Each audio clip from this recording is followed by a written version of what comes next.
I felt that the reach of the state was getting ever closer to an Orwellian environment where you couldn't make decisions for yourself, where the state was going to say, you're not harming anyone else by your decision here, but we're going to stop you doing it because we know what's best for you. And I loathed that.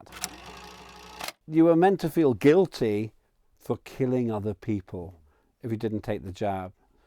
And it was something I'd never thought I'd ever see in my life. Being forced into putting potential toxins into your body by the state. The exact opposite of what a state system should do. We seem to have forgotten that our politicians serve us. They're at the bottom of the pile. They're paid for by our taxes, and they should do what we tell them.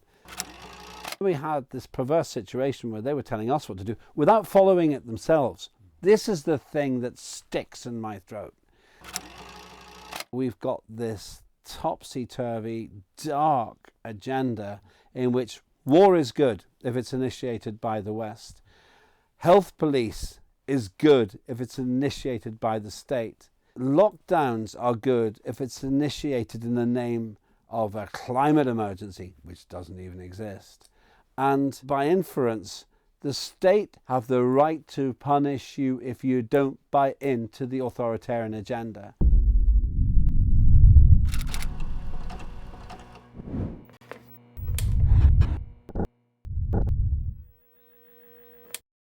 I'm delighted to have with me today Lembit Opik. Now, for anyone who doesn't know, you were an MP for 13 years, I believe, from 1997 to 2010. And of course, you had some time in politics before that as well. You had a long career in politics. I heard you mention 35 years. You look very, very young to have had such a long career. But tell me a little bit about your childhood, if you don't mind me asking. I was born in Northern Ireland, which was an intensely political part of the UK. It still is, to Estonian parents. And they were in this country because of politics.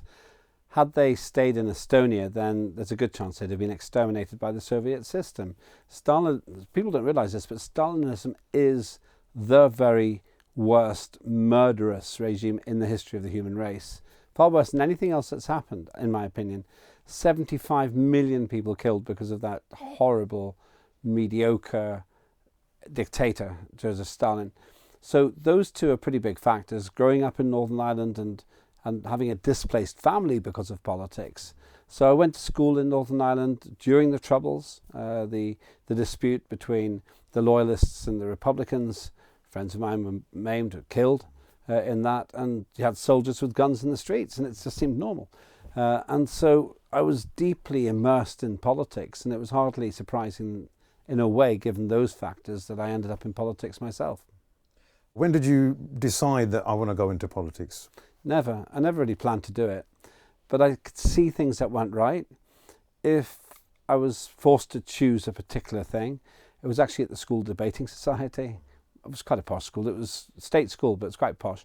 And the first time I ever really stood for election was when I was about 15, just to be on the debating society committee in some role. I actually lost my first election, I have to say. Okay. But before that, when I was 10, in 1975, I remember there was a debate at school about something called the Icelandic Cod War, which was actually a dispute between the British and the Icelandic fishermen, really, about how close British fishermen could go to the coast of Iceland. They said 200 miles, the British said 12 miles, and it actually nearly became a hot war. And I remember my school teacher, Mr. McGowan, said, we're going to have a debate about this, boys. It was a boys' primary school. Who wants to represent Britain?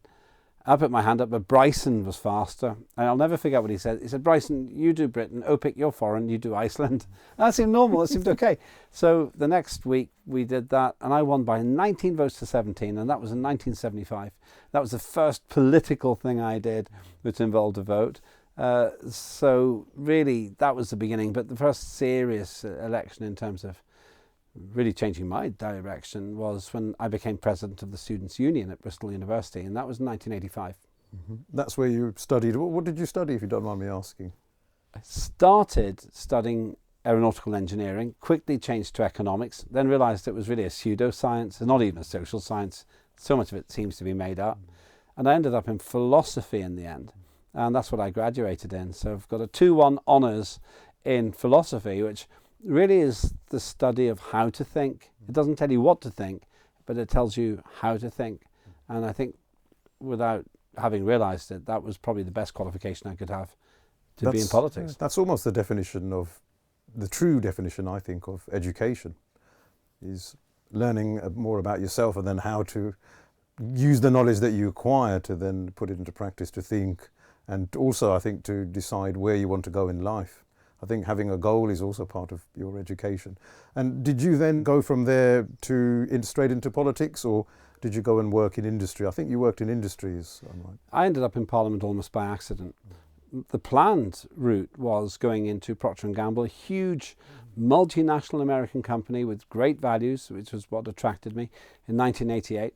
And I went into the advertising department initially up in the northeast of England in Newcastle upon Tyne, and quickly went from advertising to human resources, and then became the global human resources training and development manager. I was doing politics on the side, but I didn't join the Liberal Democrats, the party I eventually went to become an MP in, until 1989, early 1990.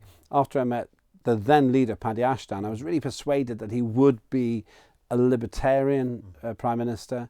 So I joined, even though the party was famously at 3% in the opinion polls, with very little prospect of achieving anything. But I was driven by the ideology. So I did my professional job and dabbled in the politics, but the politics drew me in. And what was worrying you about the country as a whole that drew you into politics, and the Liberal Dems in particular? In the early 90s and the late 80s, I was concerned that we were giving our freedom away. I felt that the reach of the state was getting ever closer to an Orwellian environment where you couldn't make decisions for yourself, where the state was going to say, you're not harming anyone else by your decision here, but we're going to stop you doing it because we know what's best for you. And I loathed that. So it was really that libertarian agenda that drew me in. And that's why I ended up in the Liberal Democrats, which at that point was liberal and democratic. It may have changed since then, it has. But that's what really drew me in. It was trying to defend freedom, which is quite a theoretical concept for most people. But for me, it was real. I studied a lot of this at university, so I could see things were going wrong, and I was trying to stop that. I see. And what were the issues at the time around you that you were able to see that this freedom was being eroded? What sort of things? There were 3 areas really where I could see personal freedom being eroded. First of all, the whole drugs policy debate was just a disaster, where we thought that we could stop addiction by banning it. It's the most preposterous concept on earth, and remains being a preposterous concept, not because I was keen on taking drugs, but I was keen on not being robbed by drugs users and not seeing our society being pulled apart by dealers who only had a market because we'd created it by turning to this prohibition nonsense. Second thing was the Estonians were fighting for their independence, and I got very involved in that, and the KGB used to follow me around and that kind of thing.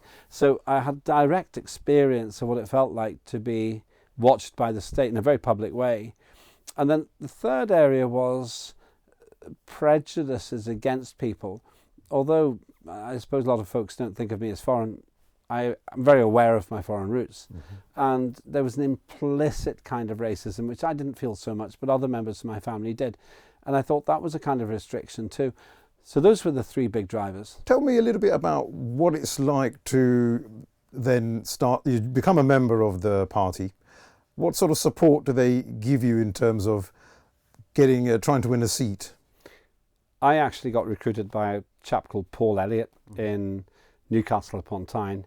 He put a leaflet through the door, I filled in the form, and that led to me being an MP. So it does show that door-to-door local politics makes a difference.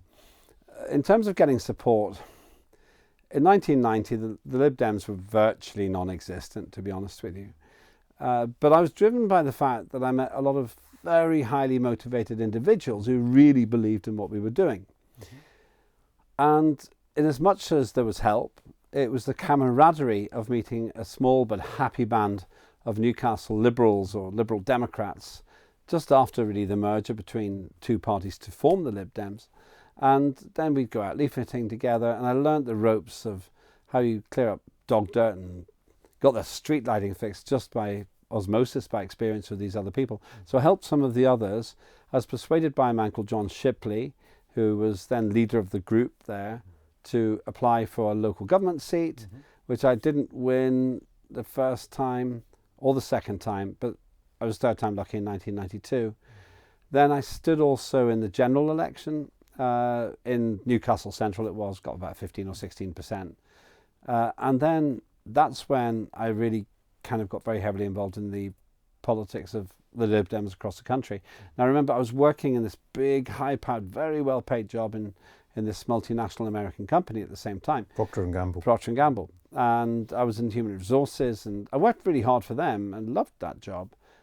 But all my spare time was really in the political world. And then I was resolved to stand again in Newcastle. But then about 8 months before the general election of 97, a vacancy came up at short notice in a seat called Montgomeryshire in Mid Wales. And I'd already employed someone called Fiona Hall, actually, to do a lot of my work because I was so busy with the politics. And she persuaded me to apply for the seat, which I did, with a lot of help from her. I was rejected initially for the shortlist, and I went to America again because I was commuting a lot around the world. And then, in a hurry, she contacted me and said, one of the people on the shortlist has just been rejected. Jonathan Rule, who was a great chap, actually. I was very surprised, knowing what I know about him now, he was rejected.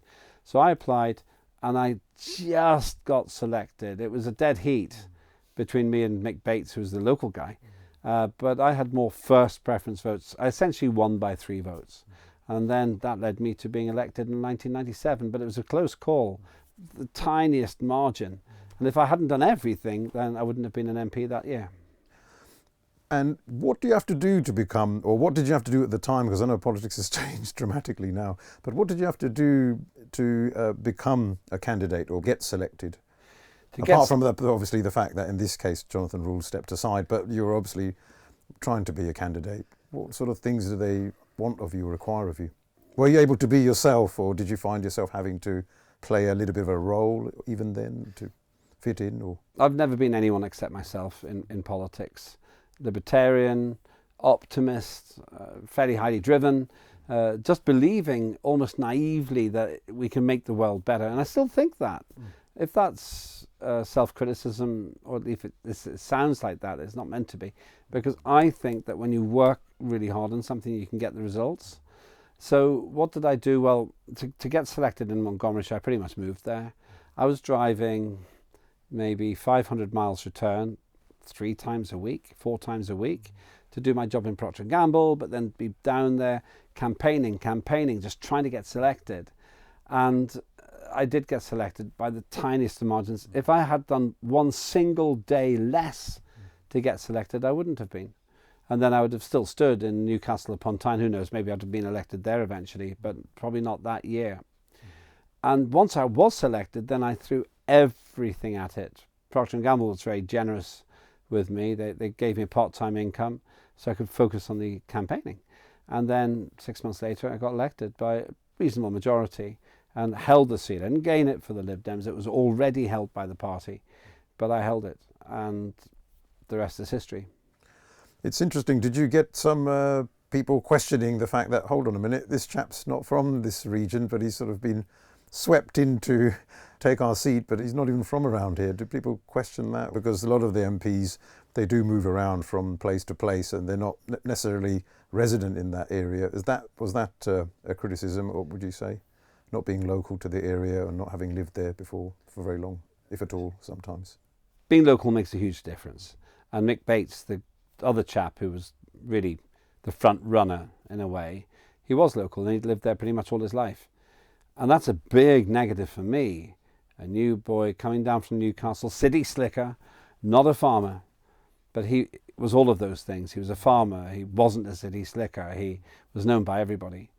And I really had to work one by one, winning hearts and minds on doorsteps, writing letters and leaflets. And my then partner at the time, superbly supportive as well. And you just have to do everything to win a seat like that, to get selected. And it would have been quite understandable if I hadn't been selected. I'd have accepted it with good grace. In fact, I thought I had lost on selection day, but as it turns out, I miscounted it by a vote or two, and I got selected. So the answer to your question is really simple. You just knock on all the doors, you talk to all the people, you listen to all their stories, and you tell them the same thing again and again and again about how you do the job. And that was authentically me then, as it is now. And they seem to like what I said, at least in 1997. How much does it matter, do you think? Do you think people are choosing the party, so they look at the leader and some of the bigger names, or they look at, that maybe their family have gone in that direction, voting for this party? Or do you think it was so much more about you going canvassing door to door and winning hearts and minds? How much do both sides play, the party as a whole and people's traditional thoughts on that party, and then yourself as an individual? For me, the real crunch was to get selected as the official Liberal Democrat candidate. Once I had been, since it was a held seat, in other words, the Liberal Democrats already owned it, if you like, the public were used to voting Liberal Democrat, even when much of the rest of the nation had never done so. And what I had to do is just keep it steady, reassure people I was going to carry on with the same service, and make sure that the core voter base weren't frightened or uncomfortable about me. A chap with a name like Lembit Opik, coming down from Newcastle, being born in Northern Ireland, and claiming to be able to represent a Welsh constituency seat. My majority was just over 5,000, so it was a respectable result, and we held the seat.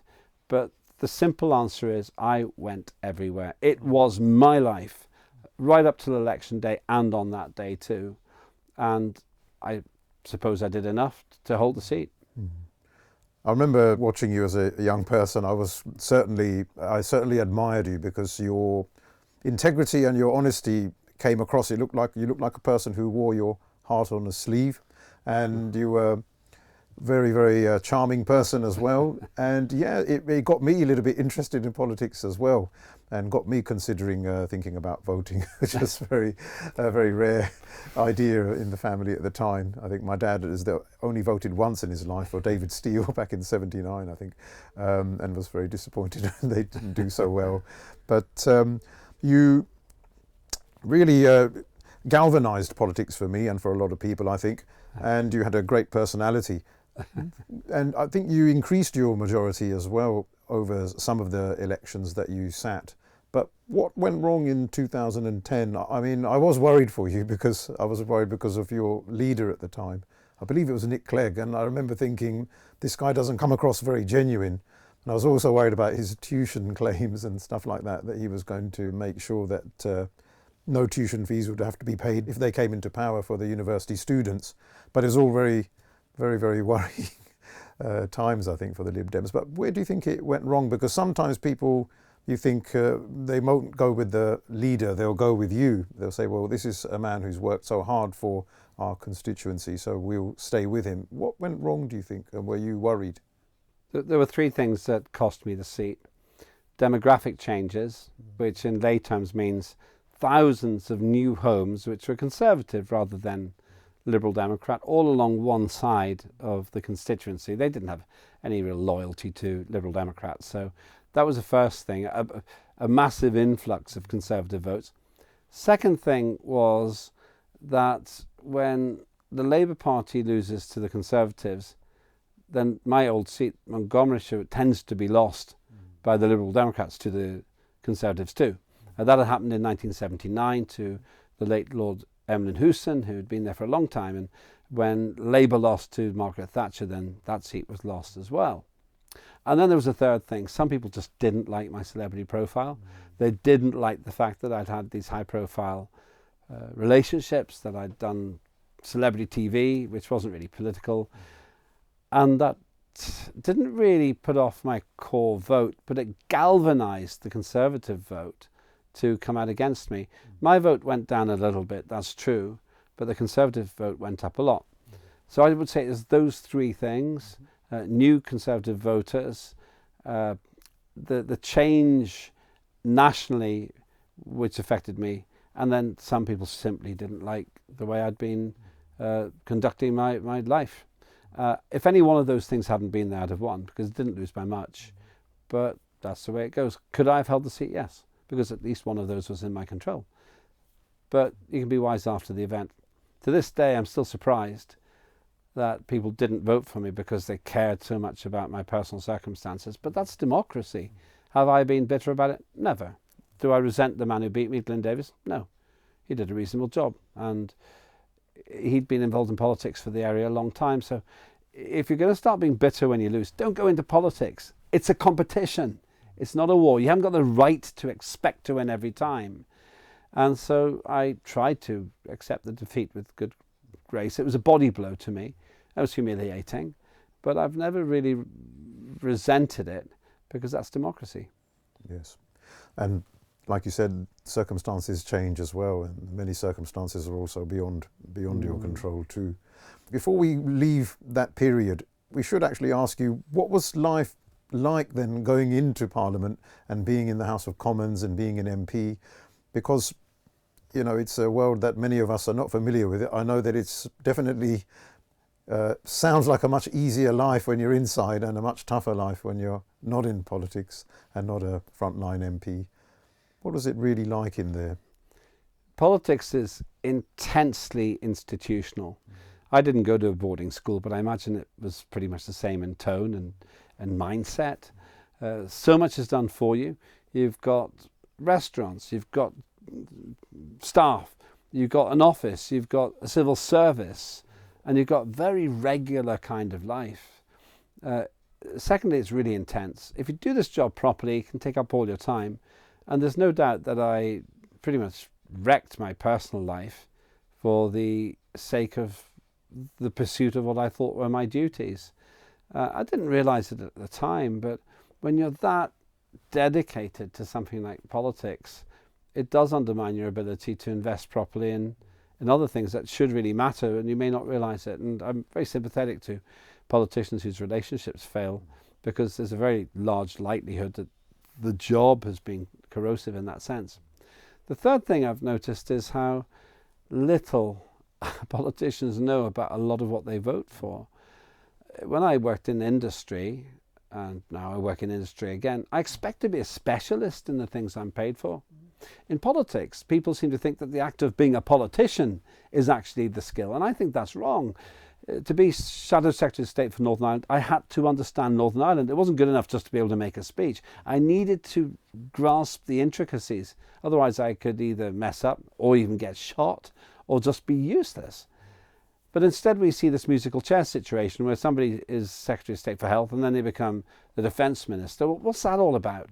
So this third point, I think, is where the problems really lie in our political system now, that politicians increasingly over the last 20 years have been politicians, number one, and everything else, number two.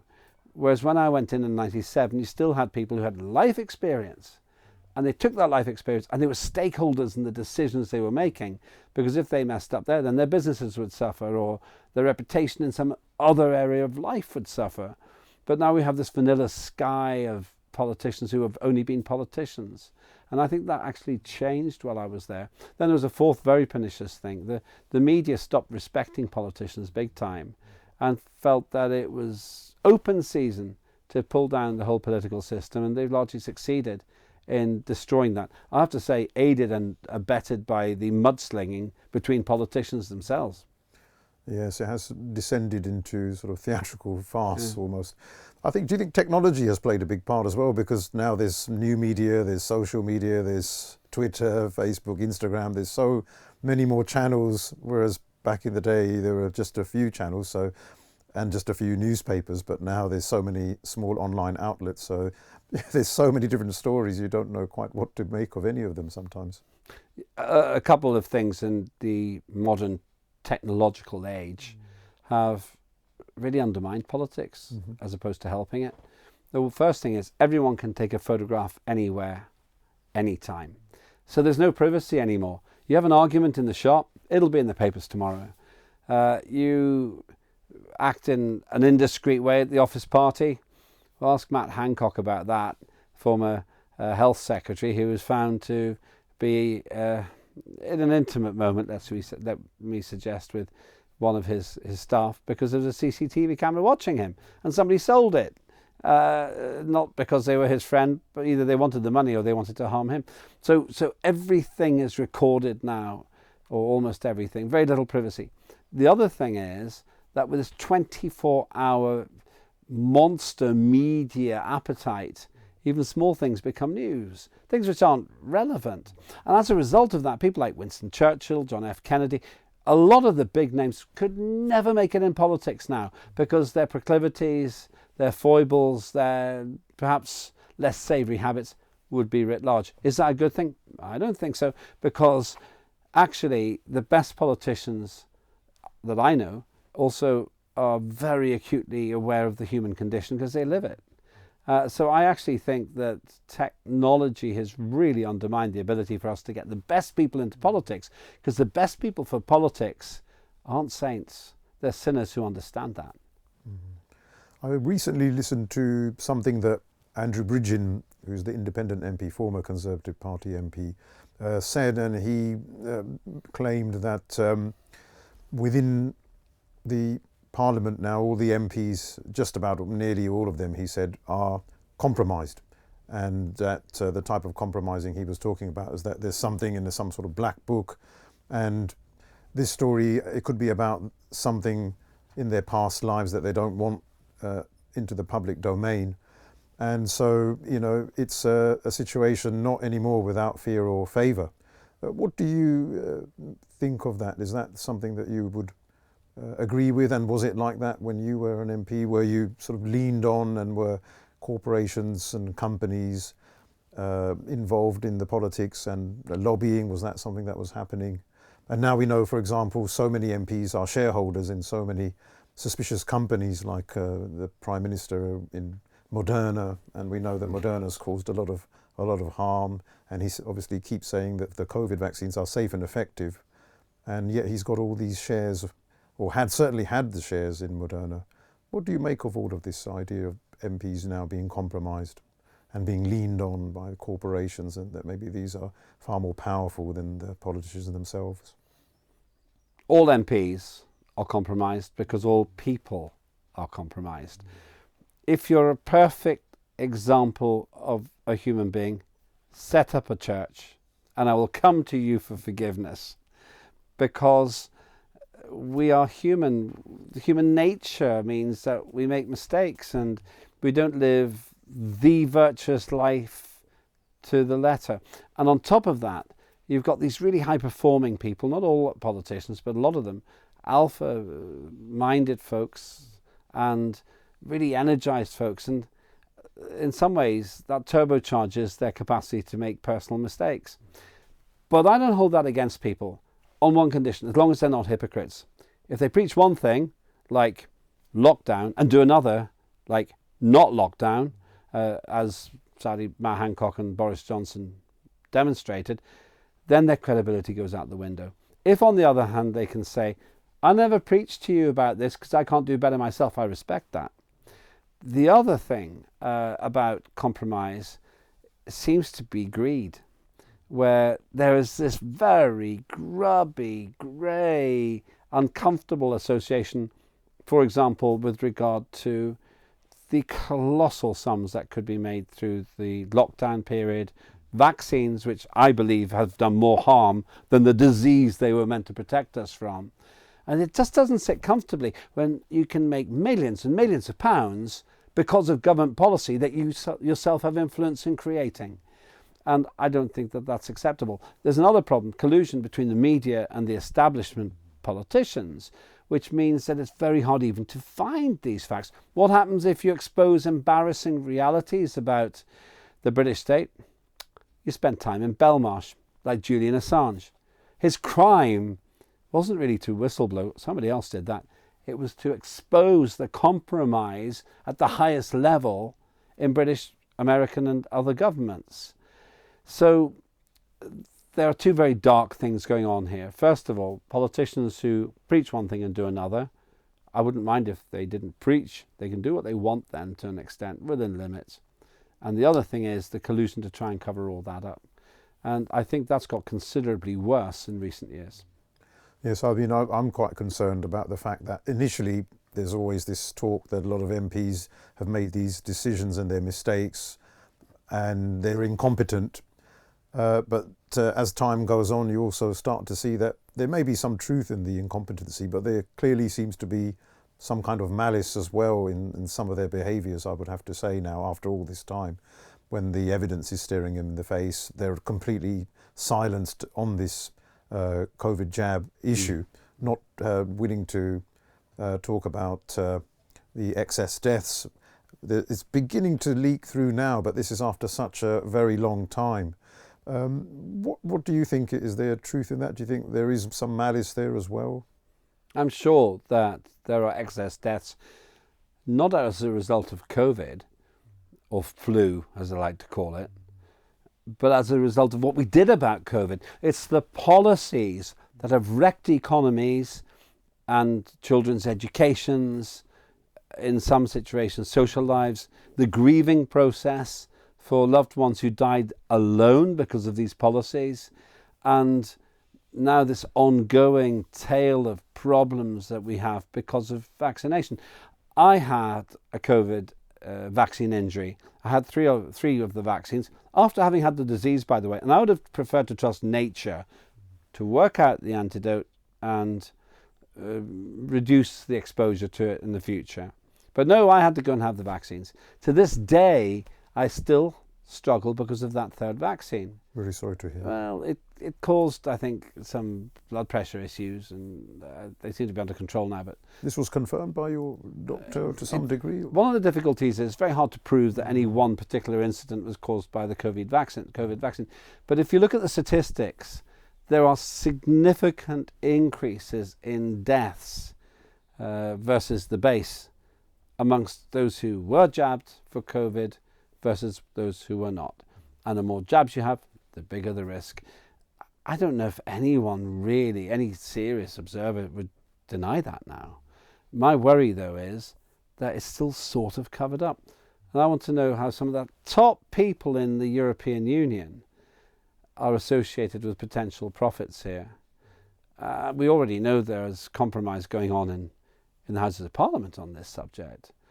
I just wonder how deep it goes, and whether essentially we were sold down the river by people who didn't maybe even care about the implications of what they were telling us to do, but very much cared about the profit they could make from it. It sounded to me like you were under some pressure to have to take these jabs yourself. Some reluctance I sensed in your words.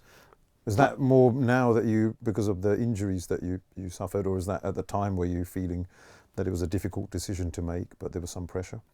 I wouldn't normally even take an aspirin if I had a headache. I don't like putting stuff into my body. I prefer nature's way. But I was traveling a lot because I do go to different countries, usually on business or still some political activity. And so I couldn't get onto the plane without the certificate. And so we had this Orwellian situation where if you couldn't prove that you'd followed the line, you couldn't get in line to board the plane. And so the first and the second jabs I accepted and I did them. The third one, it was a terrible mistake. I bitterly regret putting that muck in my body, and I'm seriously trying to find ways to remove it. So I did feel coerced into taking the jabs, and I'd rather not have taken any. But even if they said it was voluntary, it wasn't really. Oh. If you had to travel around, you couldn't get onto the plane unless you proved all this. Yes, no, it felt very coercive on every front. On one hand, they were saying, oh, come along, don't worry, you don't have to. But on the other hand, it felt like there was a huge amount of pressure that many people succumbed to, unfortunately, because I spoke to a lot of people and they didn't want to take any kind of COVID jab. They didn't think they needed it. And a week or month or a couple of months later, they had taken the jab, and that just seemed a bit illogical, I think. But we're all very different, and we all have different experiences. But I do think that the coercion was immense, and the propaganda and the so many articles that we need this many people to have this many jabs if we're going to open up again. And certain places had stronger lockdowns. I remember talking to a friend of mine up in Manchester. He said, we've got a lockdown, tiered lockdown now, so while you're all able to go out, we're still under severe restrictions. And he said to me that he thinks it's because the uptake of the jab here is a lot lower, and he's a member of the black community. And so he thought that they were locking them up for longer to try to, put them under greater pressure to take the jabs, and said so many more had succumbed to that as a result. Did you see any of that? Do you think that was happening as well? I'm sure there was coercion. I felt the coercion myself. You were meant to feel guilty for killing other people if you didn't take the jab. And it was something I'd never thought I'd ever see in my life. Being forced into putting potential toxins into your body by the state. The exact opposite of what a state system should do. We seem to have forgotten that our politicians serve us. They're at the bottom of the pile. They're paid for by our taxes, and they should do what we tell them. And then we had this perverse situation where they were telling us what to do without following it themselves. This is the thing that sticks in my throat. That you had politicians at the top, up to the level of Prime Minister, telling us not to see our loved ones. My mother died towards the tail end of COVID, not of COVID, but I'd hardly seen her physically because of the rules. And they weren't following these rules themselves. If they really thought that COVID was so lethal, why have parties in Downing Street and repeatedly be caught out? If it's really so dangerous, why would the Secretary of State for Health actually be breaking the lockdowns because they don't apply to him? Was it maybe because he didn't actually think they were that serious himself? And this is the thing that I feel has utterly undermined the credibility of the government in terms of health policy. On a matter of life and death, it turned out they didn't think it was a matter of life and death when it came to them. When it first kicked off, when you first heard about this situation, the COVID epidemic that had first spread, and then they labelled it as a pandemic, then we were hearing that Italy locked down. What were your thoughts then as there was murmurings about having a lockdown here in the UK? Were you concerned a little bit about having a lockdown, even though there might have been this pandemic? I was very concerned about the disease to begin with, because although I don't spend my time trying to conform, I'd like to conform. Life would be easier if you did it. I don't spend my time trying to conform, but I go along with the best judgments I feel I can make. And I had no reason at that time to believe that the whole thing was a bit of a hoax, really, where nature could have had its way. I would have chosen who to take and who to leave, but the overwhelming majority of people would have recovered, and many people wouldn't even have had symptoms. So I was a good corporate citizen of the country. Then I got the jabs, really, because I needed to travel, I needed to have the form. But very quickly I began to think, is this really the best way to do it? And the question I kept asking myself was this: what would be the death rate across a 3-year period rather than the 1-year period? Have we actually had a spike in deaths, or have some people who are vulnerable died a bit sooner, like they would in a cold snap with a flu epidemic?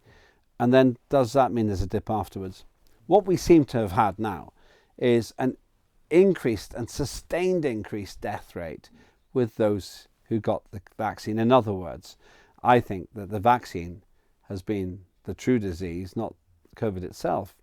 But initially, I have to admit, I went along with it. And I feel like a fool now. I bitterly regret trusting the state and putting muck in my body as a result. And you yourself, I mean, were you able to receive any dissenting voices? Because I know there were. I was able to find such voices because I was dissenting from the very beginning. Probably just also because of the way that I've been brought up, and my dad as well, very much a sort of holistic person, and he looks to nature as well all the time, food and mental state. And he also reminded me that there was the Hong Kong flu of 1968, which was on the very bottom of it's just like a footnote. and 64,000 people, I think 64 or somewhere around that figure, died, which was quite a large number of deaths, so it was very serious. And yet there wasn't this sort of panic, there was not so much information, there was this calm approach. Whereas with the whole media machine now and all the money spent on the propaganda, it was in overdrive. But were you able to hear any dissenting voices? Because I think that would also be significant, because if you could find these people, and I found some of these people quite early on, like Professor Bakhti from Germany, he was speaking out quite early. Obviously he got taken down very quickly, but you heard what he said and you thought, oh my God, this is not quite what they're telling us. And a few other voices started to come out as well. We had Professor John Lee, who was a pathologist, I think, speaking up.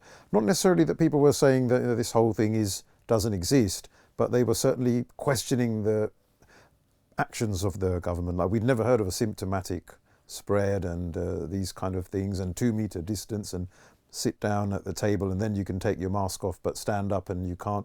It just all seemed pretty illogical to me. I remember seeing the mask and it reminded me of Guantanamo Bay, and I didn't think that they were putting those masks on those citizens to protect their health or anybody else's health. So it was quite suspicious. But I'm wondering if did you get any hint of some kind of dissent or some kind of concern that, hold on a minute, this is not how we would react, to a pandemic? I remember swine flu happened in 2009, and that was put aside very quickly when they realised that. I thought we might learn some lessons from that.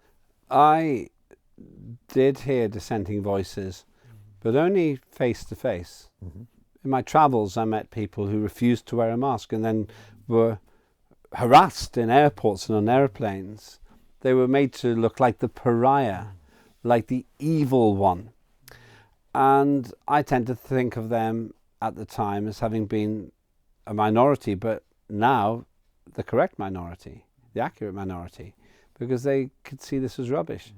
I'm pretty sure now that masks made no difference. It just was a visual statement of compliance, I think. Most notably by its absence was dissent in the national media. We had Hugh Edwards at the BBC telling us pretty much every night to follow the rules while he was trying to break them. This is the problem. Even people in the media who did not follow the rules were preaching that to us every day on television. And the police were part of this, hassling people in parks and arresting people just for free association. Well, as we now know, the Prime Minister didn't give two hoots about breaking the rules. By that I mean, whether he cared or not, he broke the rules. And never again, I think, could a Prime Minister make those demands and expect anyone to follow them. So initially I didn't hear much dissent until I started travelling, because I didn't see anything in the media. And then slowly I began to hear, hold on, this may not be right. And it was really probably a year and a half into this whole business that I began to realise that I'd been duped. Yes, no, I do understand, because as I said, people were really getting censored, they were getting arrested, they were getting silenced, posts were getting taken down. That happened to so many people I know. I know that my mother was arrested because they wanted to get her out of the way, because the police actually said about my mum to us that if there were more people like your mum, I think this whole idea of jabbing children would all stop and break down, but there just weren't that many people, and then arguments would break out between the teachers, because my mum would go outside schools because she was so concerned, trying to talk to the teachers, trying to talk to the parents, and she was engaging with them, and the police said if there were more people engaging like that with compassion, maybe something might change. Then she was arrested on trumped up charges, which actually kept her away from the school for a month, and even after, when the charges were dropped, when she didn't even need to go to answer bail, they called her up and said, well, you don't have to come. But because she was barred from going near a school for 1 month, it was almost like it was very deliberate, because while she was not able to go there then, and lots of other people were not able to go, and it was seen as very, very a terrible thing to do, to go outside schools and try to discourage, parents and even sometimes children and teachers and so forth from, or at least considering what they were doing before they gave these jabs to the kids, because data was coming out from Israel, United States as well. And actually the JCVI did not recommend these jabs initially to certain age groups, 12 to 15, I think it was. And yet the government overrode that decision with the chief medical officers and continued to offer these jabs to kids in schools. And so, it was horrendous. The arrests, as I said, you weren't even allowed to protest. I mean, they wouldn't initially for several months, they wouldn't let a protest get underway, because it's as if they knew that if the protest got underway, this will be seen, this will be, we won't be able to enforce this lockdown. It would look like we're allowing this to happen. I remember a man who gave soup to people, I think initially for the homeless, but other people started to gather because they just needed some kind of place to be able to see people again rather than be isolated. So his soup gathering grew so large that obviously he was seen now as a threat, because none of these people were going to get sick. They were all realizing that, yep, we should get together. And so this was seen as defiance, and he was quickly arrested for a period, especially during the launch of the jabs. I think that period was really censored. People like Bob Moran, the cartoonist, lost his job at the Telegraph. Lots of other people lost their jobs. People who were really vocal, arrests, censorship. It was horrendous. And Vera Sharav, I don't know if you came across Vera Sharav. She was a Holocaust survivor. I heard her speaking quite early on and drawing parallels between what she experienced in Nazi Germany. Just looking at this whole thing that you're talking about, the other, people who are unjabbed, they can't then go to this venue, and you're asking people to show your COVID pass. So it's almost like if you haven't had the jab, you're diseased. But if you take the jab, you could become severely injured or even lose your life. How terrible has this period been in history? Because I think it's really, really terrible if people like Vera Sharav are talking about their learned history and experience in Nazi Germany and saying that some of the stuff that's been happening here is not that dissimilar. I think that the COVID lockdown fraud really was a turning point in our civil liberties. And remember that I'm in politics because of libertarian ideals. I believe that above all else, a state should remember it serves the public, doesn't rule the public, and it needs to protect the freedom of the public, not take it away. And the COVID example was a classic example of where the state knew best, even though it didn't. And I'm pretty sure the science shows now that we were sold mud that goes into our veins and causes clots and all kinds of other problems and kills people. That's my strong belief. Mm-hmm. In terms of what that means for society as a whole, well, first of all, we need to have an antidote to the vaccine. Mm-hmm. How ironic is that? Mm. Secondly, I want to know who made the big money on this in politics.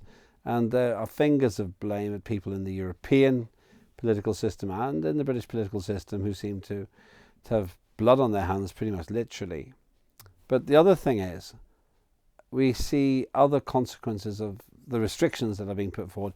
What on earth is this country thinking when it says that anyone who's 15 years old in this year, in 2024, will never be allowed to buy cigarettes?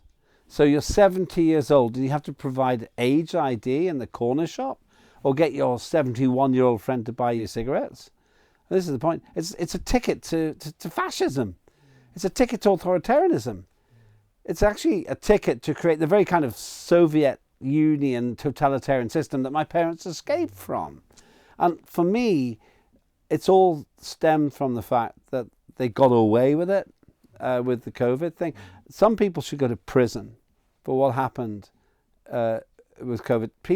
Political hypocrites should not be in politics. Media hypocrites should not be in the media.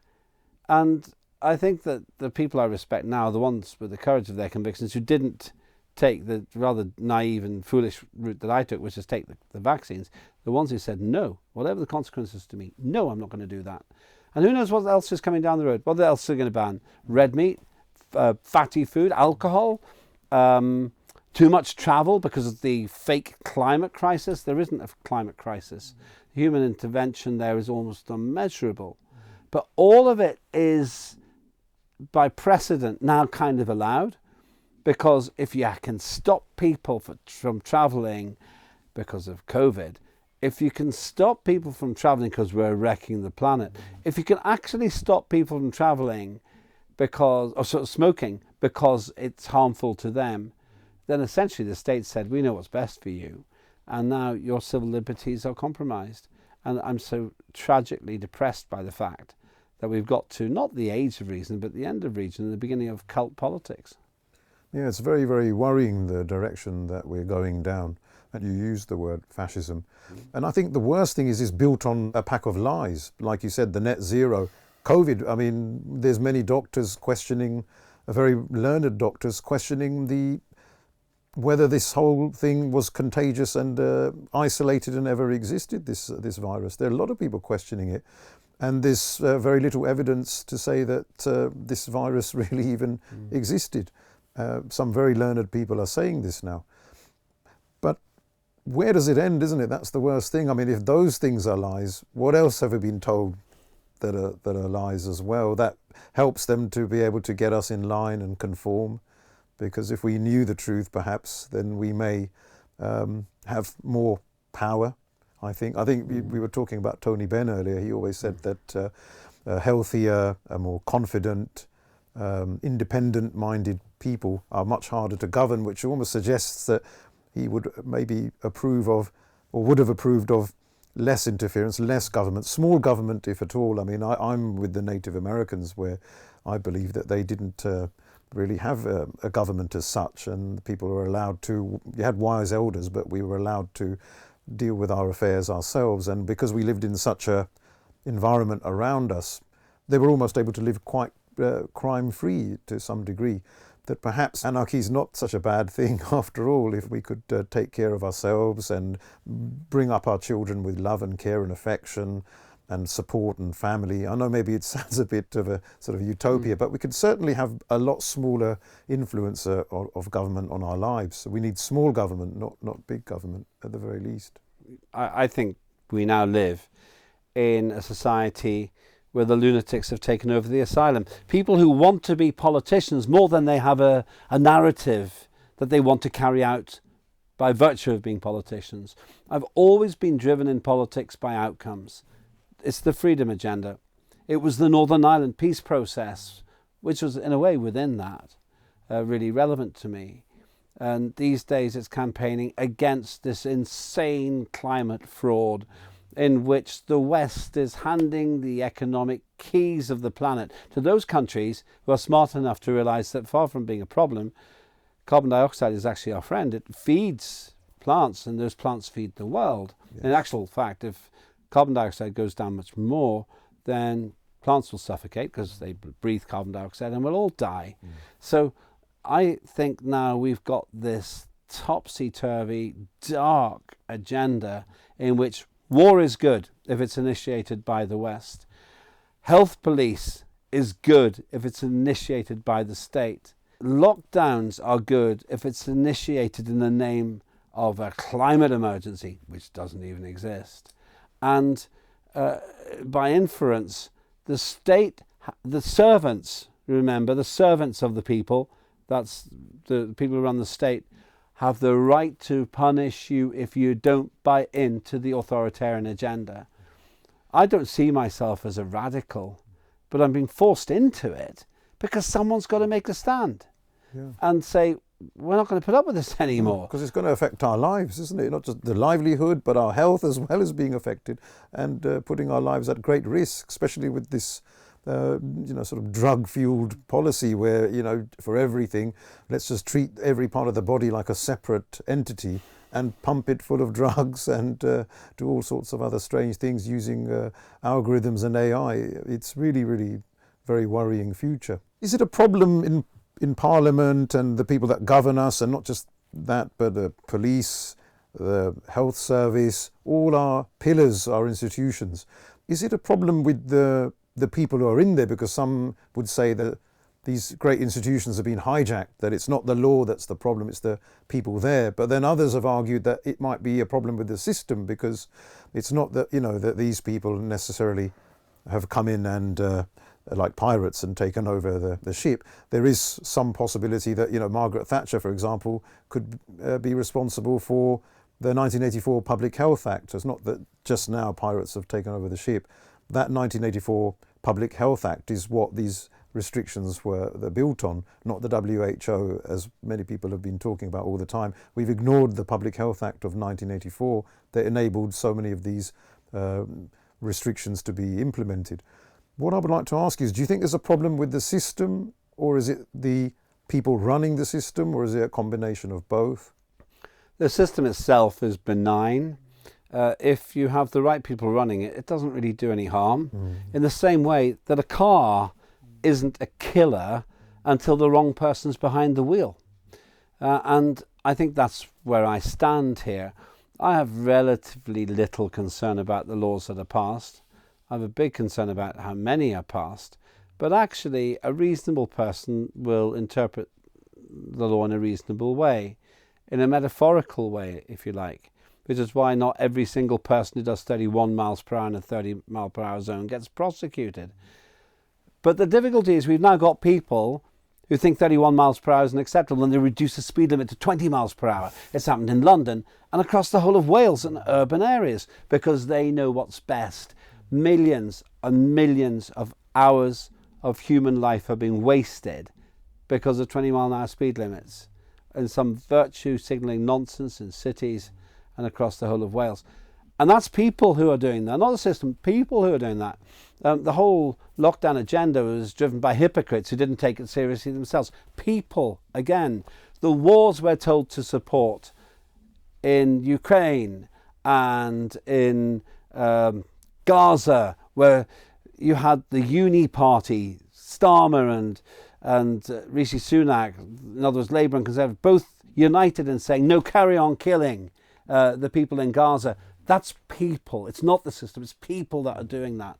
This stupid, scientifically illiterate idea that the tiny contribution to carbon dioxide by humans, 3.5% of the carbon budget, to 0.04% of the atmosphere, tiny, tiny numbers.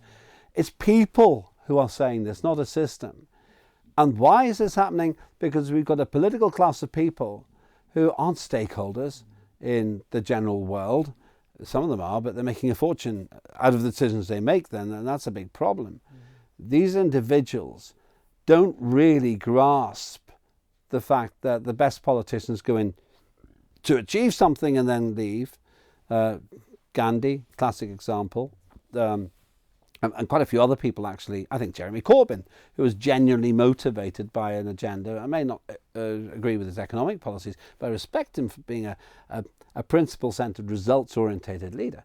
Instead of that, we've got people like Nick Clegg, a person who destroyed my party, who managed to squander 63 seats and reduce them down to 8, and lose his own as well, because he wanted to, in my view, wanted to be a politician, but he didn't have anything to do with the job. He just wanted to be the Deputy Prime Minister. But he couldn't tell you why, which is why he made a promise, for example, to oppose student tuition fees, and then broke that promise at the first opportunity. That's what's gone wrong. It's the people who no longer go into politics on an ideological basis. I'd much rather have people I disagree with, but who at least have a narrative, trying to do something with politics, than just have these drifters who let the civil service be largely in charge and who guess the answers and who are, as I say, uncomprehendingly ignorant and therefore supportive of things like a green climate emergency, which frankly anybody who studies the science can see is utter nonsense. It helps when you've got such incompetent people like Nick Clegg, but with his own personal greed and motivation and ambition, which is very, very self-centered, I think. But then are these people controlled like marionettes? Is there this dark hand above? There might be this unseen force. Some people even talk of it in terms of energy. People have even said that it's not even human, perhaps, because some of these people don't behave at all like humans because they have no empathy. Is there some other dark force, do you think, possibly? Did you ever experience anything? Because I remember Charles Walker made a fantastic speech, because he was quite opposed to lockdowns at the start, and said, Madam Speaker, I think there are these dark shadows lurking in this building here, as if there was something else controlling this, because it just seemed, so bizarre, I suppose. If you were able to see through all this. At some point when you realised that something was wrong, it's almost as if you're walking in the twilight zone, like you'd stepped out of the bar. That wonderful segment in the Spielberg film, I don't know if you ever saw that one, a Jewish chap who's very bigoted and racist to the black community. As soon as he stepped out, he suddenly found himself in Nazi Germany and he was targeted all of a sudden. And it's felt like that, like suddenly that's what happened to our world overnight, you know. Suddenly one day everyone was in a mask. The day before I thought, they won't wear masks, surely it will be maybe 50-50. And the next day I could not find one person without a mask. It was as if invasion of the body snatchers had happened. This was not my friend anymore. He looked like my friend, but he wasn't. And that's how I felt. And so it really looked like that maybe there was some dark force above all of this. Do you ever suspect that? Have you ever felt that? Have you felt that there are some larger forces controlling these people like marionettes? Or I've got a strong faith. I think there's more to the universe than just what you see.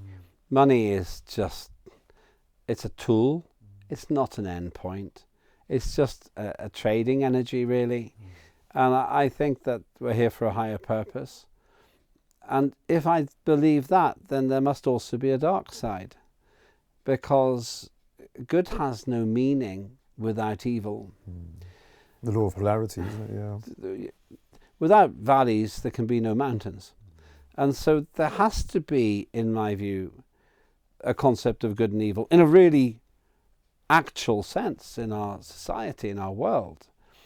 And it's a small step to go from that to believing that those who are driving, for example, this insane compulsion to vaccinate en masse with untested drugs might be somehow connected to a very powerful force beyond even perhaps their own comprehension. I wouldn't really have expected to say this in an interview a few years ago, but you can't help asking the question, if there isn't this darkness, why has it been imposed upon us? Why are we in a situation where a 100-year-old would have to prove in 85 years that they are 100 and 1, or wait a year, or not be allowed to buy cigarettes? And that's a very dark thing, that we've built in something that a 15-year-old can never escape for the rest of their life. It happens to be about cigarettes, but it could be about alcohol. It could be about vaccines, could be about anything else. Where's that coming from?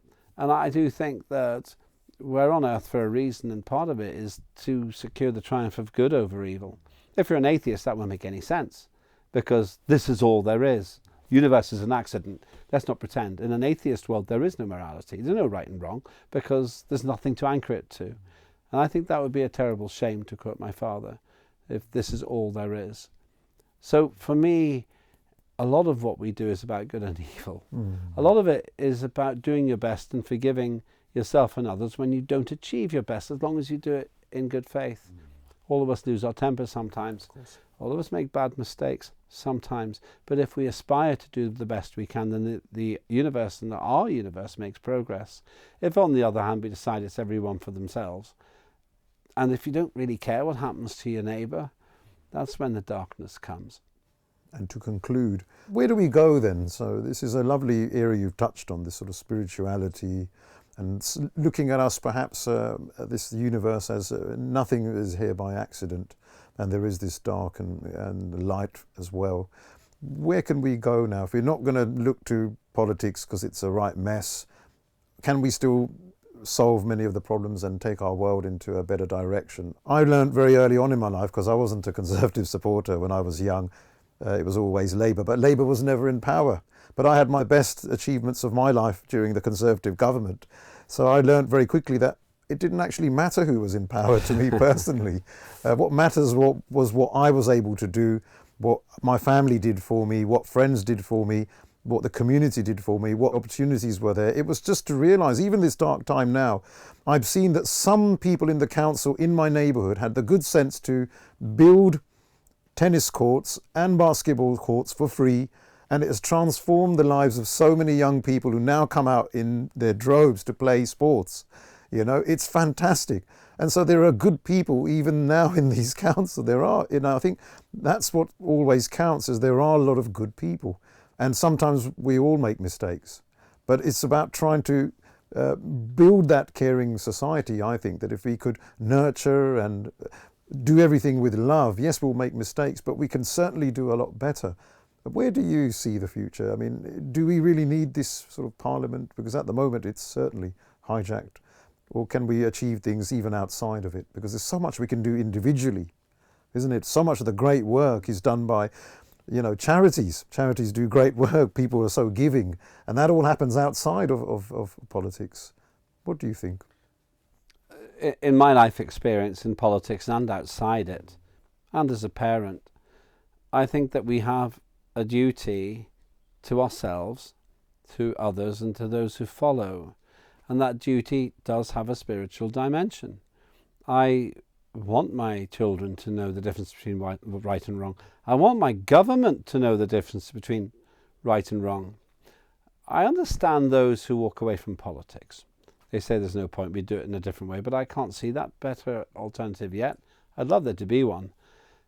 But in the interim, until we find a better way, I think it's our duty to influence politics, to remind these people they work for us.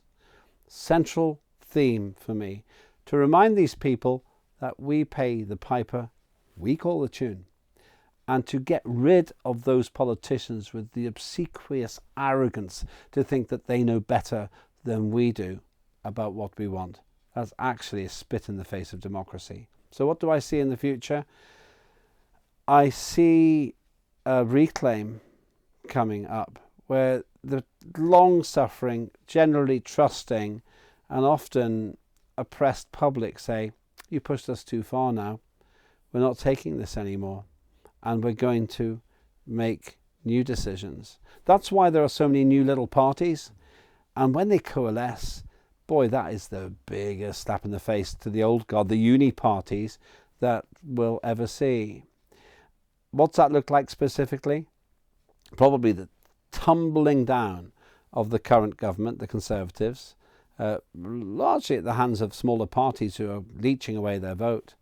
Then I would expect a very poor performance by a Labour government who will be seen to be no better, and then a realignment. Is this optimism? Yes, but it was optimism that caused me to walk down a mountain with a broken back because I believed it wasn't my day to die. It was optimism that caused me to be in politics and to believe we could get peace in Northern Ireland, and we have a peace of sorts, which began at a time when few people could see the way through.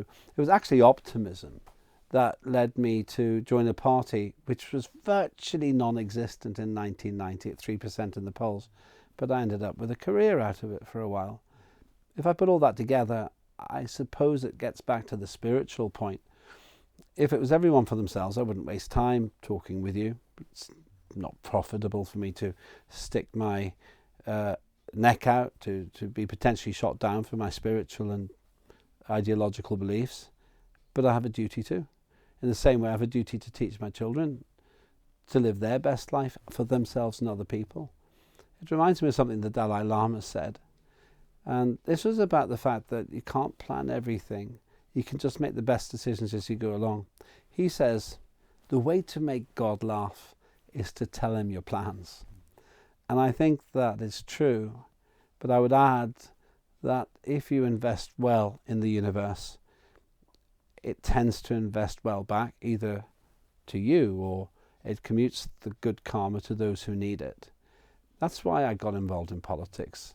And that's why I'll carry on swimming up the river until I get some sense that I've reached a meaningful destination.